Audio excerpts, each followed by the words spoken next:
What's happening, fam? L.A.R. movement still moving. This is sports talk. This is titled "Why LeBron Will Never Be the GOAT." Greatest of all time. I'm gonna tell you. I think LeBron James is one of the best basketball players ever. And I have a weird way of saying somebody's great. My way of saying somebody's great is I dislike them because they're so doggone good consistently. I'm a big Michael Jordan fan. I was a Michael Jordan fan before the Bulls started winning. When I was a kid in New Orleans, and then when I moved to Chicago, just doubled down on it. But he got so good. I said I can't be a fan no more because I know how this gonna end. I need to find somebody else because this is he went from underdog to overdog, which is why and that being said, these things made Michael Jordan the GOAT. Here's the problem. One is, and I said this before, shout out to Bernard Riley. Michael Jordan was considered the best player on the best team ever assembled, which was the 1992 Dream Team. Now, I don't think he was the best player in the Olympics. I get at the either Charles Barkley or Pippen, be perfectly honest with you. But that team considered him, yeah, he the one. So LeBron never got that. You get what I'm saying? He never got that I'm the best player on the best team. So that's something that even Kareem couldn't get from Jordan. And I've said on Bernard's show that I flip back and forth between Kareem and Jordan between one and two, because Kareem has probably the best basketball career in totality than anybody, you know. And I'm talking about from high school to professional. Now another reason LeBron will never be the GOAT is because he's never looked at as an underdog. See, LeBron James did one of the greatest things that an athlete can do, especially in a sport of basketball. He was from high school to the league, number one pick. And he fulfilled his obligation. That's an anomaly in itself. He lived up to the potential. He lived up to the hype. You know, no disrespect, and no disrespect to like Kwame Brown and nothing like that. But because people gave that man a hard time. But I don't think they understand the degree of difficulty. For a number one pick, for one, because normally number one picks don't pan out. And for two, when you're a number one pick that's, out of high school and you've been drafted to was considered the hometown team, you know, that he did that. So he was never an underdog. He was the chosen one. See, all the other GOATs wasn't the chosen one. You get what I'm saying? They could have been high draft picks, wasn't the chosen. In this media age, so there's no rise. You know what I'm saying? Compared to Michael Jordan he wasn't supposed to take the shot against Georgetown as a freshman. What the heck? It's a freshman. You get what I'm saying? That started his underdog thing. You get what I mean? So he started, even though he was an All-American in high school, that play gave him the underdog type of storyline. He didn't make his team as a freshman in high school. Underdog. That's not LeBron. That wasn't LeBron. Even Kobe had that to a degree. You get what I'm saying? Shaq had the underdog thing to a degree. So people have a problem with that. I'm gonna keep the rings out of this thing. I'm gonna try to at least. But another reason that LeBron James will never be the GOAT is because nostalgia. You went from you went from Michael Jordan to Kobe. Well, from Michael Jordan to Shaq, really, to Kobe. And then when LeBron came in, Kobe was still in. Allen Iverson is in the mix. You get what I'm saying?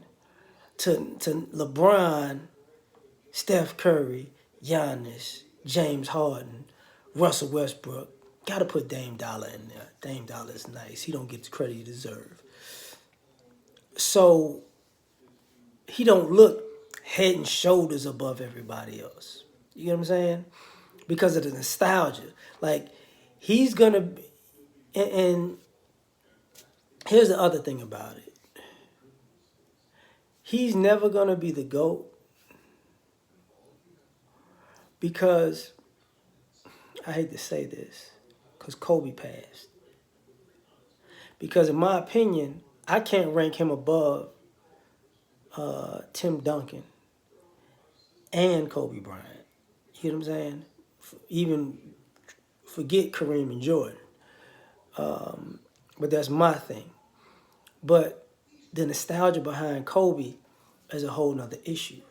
Because it's not just people going to compare him to Michael Jordan. And it's also the thing that people going to compare him to Kobe. You know what I'm saying? And I'm not going to front. LeBron is special, but he ain't got them Kobe highlights. Like, he got highlights, though. But he ain't got them Kobe highlights. He ain't got them Jordan highlights. And that's a whole nother thing that he never be the GOAT because his highlights ain't going to match up. I hate to say that, but his highlights ain't going to match up. You know. Now, there's another thing about it is he never gave, people don't appreciate him like they appreciate other people that they consider GOAT players. Like I said earlier, because he's not the underdog, he don't get appreciated like he should. His consistency doesn't get appreciated. You know, when Jordan retired and came back, it made people appreciate him more. You know what I'm saying? When Shaq left and the Lakers faltered and then they came back, that made them appreciate him more. You know, even when he got hurt and he came back, that made people appreciate him more.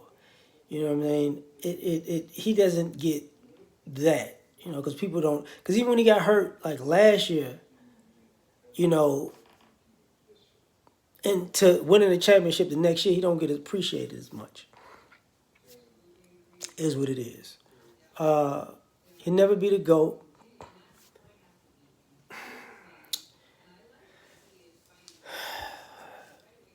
Because people feel like he's just physically more gifted than everybody. There's no reason he shouldn't be better than everybody at his size, with his IQ, with his ability. But we're gonna skip over his work ethic. That's the problem.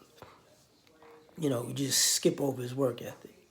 And like I said, I don't, I think I got him at number like 6 or 7 in my top 10.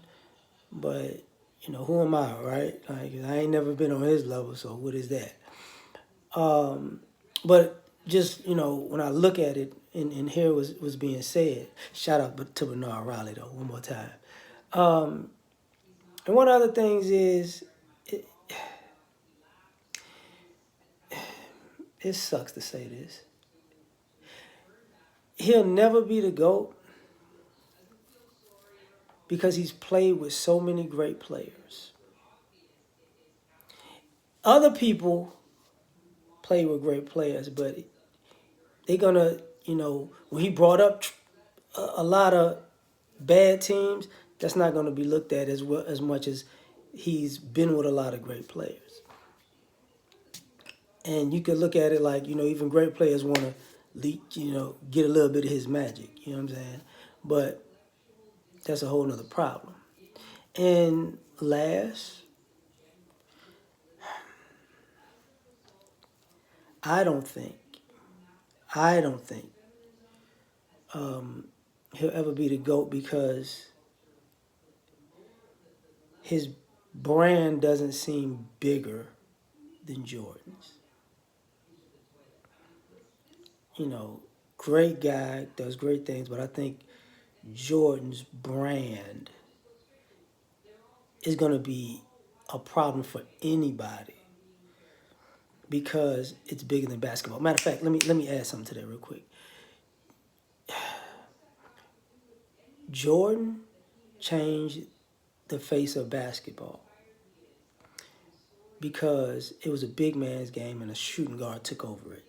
To the point where this whole GOAT argument, and I stated before, is wrong because LeBron James will never be the GOAT because he's being compared to a shooting guard. This whole career has been compared to a shooting guard, not a small forward, a shooting guard. You know what I'm saying? That he's never gonna be Jordan. Jordan was never a small forward. You know what I'm saying? So to compare a small forward that's a mix of Magic Johnson and Scottie Pippen with a shooting guard, that's kind of, he'll never be like that. That position doesn't call for that. Like the closest scoring shooting guard I could think of forward is either Larry Bird or Dominique Wilkins. I'm sorry, like it's ridiculous. But and his contemporaries, there's always a contemporary. I left out KD with the contemporaries, my bad, and Steph, but my bad. But these are my thoughts about it. It sucks, but he's definitely the best, the greatest of this era, hands down. So peace.